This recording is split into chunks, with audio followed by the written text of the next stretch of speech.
तो भूख का मौका था, सफर था, तो खाना खत्म हो गया।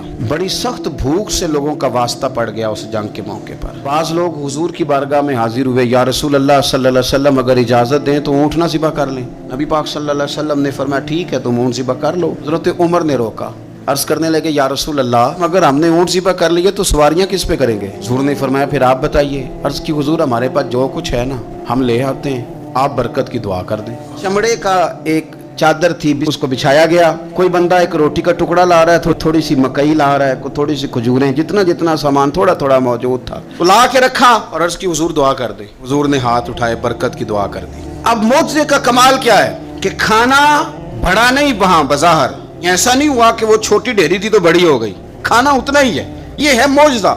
हुजूर ने फरमाया आते जाओ और खाना लेते जाओ। सैकड़ों का लश्कर था, सारे सैर हो गए, लेकिन कहते हैं पलट के देखा तो खाना पहले से ज्यादा मौजूद था।